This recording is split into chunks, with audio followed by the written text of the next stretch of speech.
I'm going to show you how to make the best sourdough cinnamon rolls you've ever had. They're soft, fluffy, and pull-apart rolls made with sourdough starter instead of yeast. You're probably going to inhale 2 to 3 of these before you realize what you've done. But hey, sourdough's good for you. Start this recipe by feeding your sourdough starter the night before you want to bake. I took 25 grams of starter out of the fridge, fed it 100 grams of bread flour, and 100 grams of water. Then the next day, it had doubled in size and was ready to use.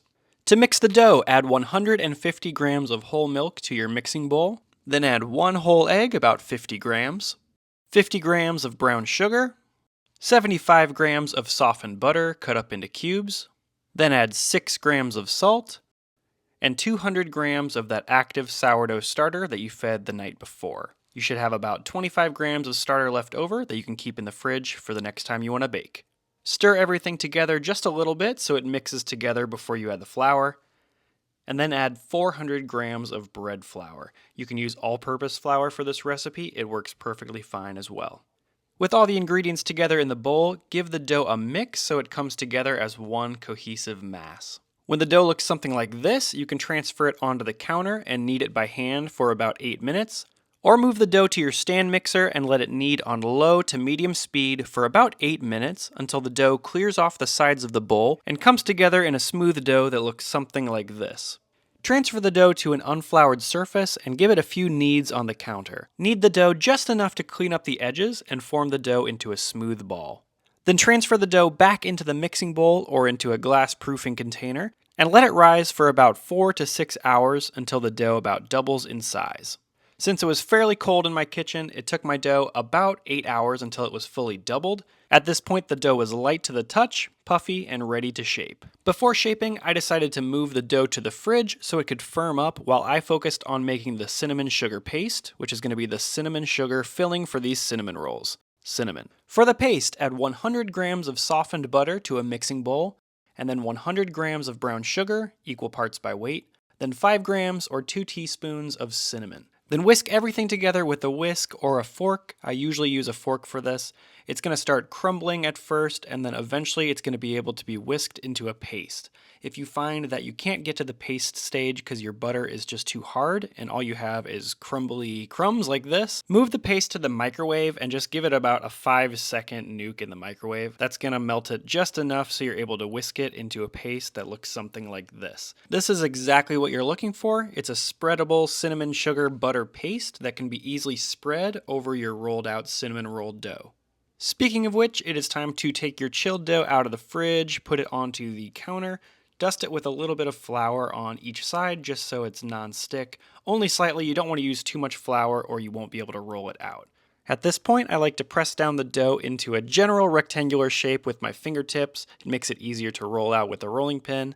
And then I get the pin out and roll it into an 18 by 12 inch rectangular shape. That's just a general guideline, I don't actually measure it, but 18 by 12 inches seems to be about the right size.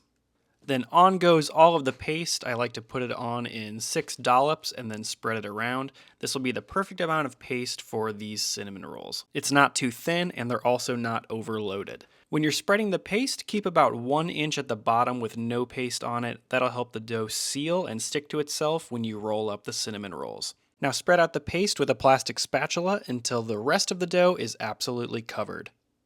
Then roll the dough in a tight cylinder, starting at the edge with paste and rolling towards the edge with no paste. The cylinder will tend to lump up in the middle and have tapered ends. The more even you're able to make it now, the more uniform the rolls will look once they're baked. But as long as you're fine with some of the rolls being slightly bigger or smaller than the others, there's really no way you can go wrong with this. Just get the cylinder as even as you can from end to end. For 9 large cinnamon rolls, I think a 9 by 9 inch square baking dish is the perfect size for this recipe. Just prepare it with a little bit of butter for maximum flavor and put it off to the side. Then to divide the dough into 9 equal pieces, take a serrated knife and gently slice through the dough, dividing it into 3 equal portions, and then cut each of those portions into 3 equal portions again. You should end up with 9 equally sized cinnamon rolls that you can place onto the buttered baking dish. With your rolls in the pan, now it's time to let them proof. You've got a few different options for proofing times depending on when you want to eat your cinnamon rolls. If you want to bake these on the same day, you can cover them up with some plastic wrap and let them rise for 2 to 3 hours at room temperature and then bake them. If you want to bake these the next day, let them proof at room temperature for 2 hours, and then move them to the fridge and pull them out anytime you want the next day to bake them. The third option is if you want to skip the room temperature proof, you can just move them right now to the fridge, let them proof in the cold environment for about 8 to 12 hours, and bake them the next day. This method is very convenient because you basically shape the rolls and then put them straight into the fridge. I used to do it this way all the time, but nowadays I like to give them at least 2 hours proofing at room temperature. I find that it does make the rolls extra fluffy. For this demonstration, I'm going to do fully room temperature proofing, so I'm going to let these sit on the counter and proof for 3 hours at room temperature, and then I'll bake them today. By the end of the proofing time, these rolls have puffed up quite a bit and they're starting to bump into one another. If you do a room temperature proof like me, the dough will both look and feel a little bit puffy. But if you put your dough in the fridge for any of the other methods, just know that the cold temperature will make the dough really tight and it won't feel puffy to the touch. No matter what, if you're following any of the proofing instructions that I lay out in my blog post for this recipe, you'll know that these are ready to bake, no matter how they feel. Once the rolls are proofed, bake them for 35 minutes at 350 degrees Fahrenheit.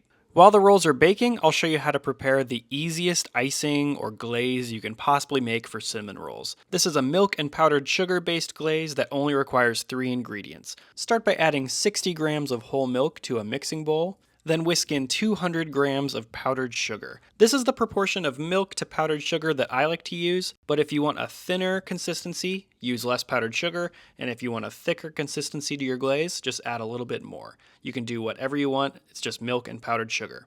Then once you've got a consistency that feels right to you, add in a half teaspoon of vanilla extract and whisk it in. The vanilla extract will transform the very basic glaze to something with a little bit more depth of flavor.